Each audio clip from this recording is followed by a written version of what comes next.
Boys, welcome back to the bunker. Wanted to do a follow-up on our downpipe story. The bad news is I have not been able to source a Lindsay Racing unit, unfortunately. I do have a Fabspeed unit to compare to the M44 unit. So we could look at some stuff here, take some measurements, get an idea. I didn't want to leave you guys hanging too long with a follow-up from this. Again, unfortunately, the Lindsay one I have not been able to get my hands on. So, right off the bat, here's your Fabspeed unit. This one's polished. Not sure if you have to pay more for that, if they come like that. It is two pieces welded. You can see the seam where it's been ground and polished. They got to hide the weld. There's your bottom.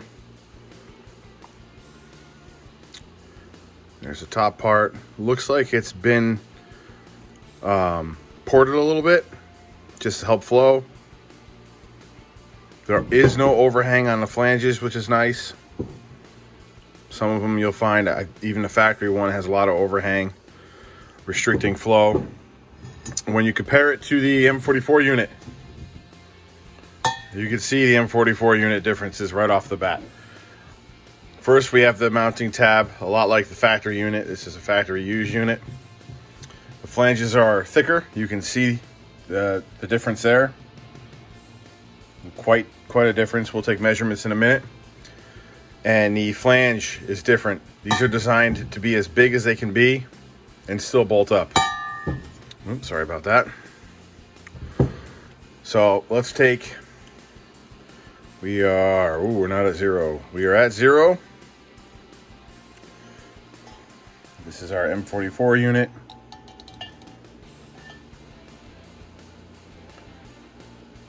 .83 inches.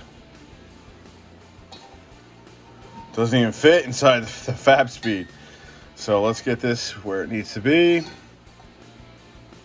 Fabspeed is 2.63 inches. I'm sure it's the same on both sides. I have that kind of crooked. Sorry here, this is tough to do with one hand. Come on. 2.6, so about the same. So the M44 you can already tell is bigger, better flowing. Flanges, let's get to the flange measurements here.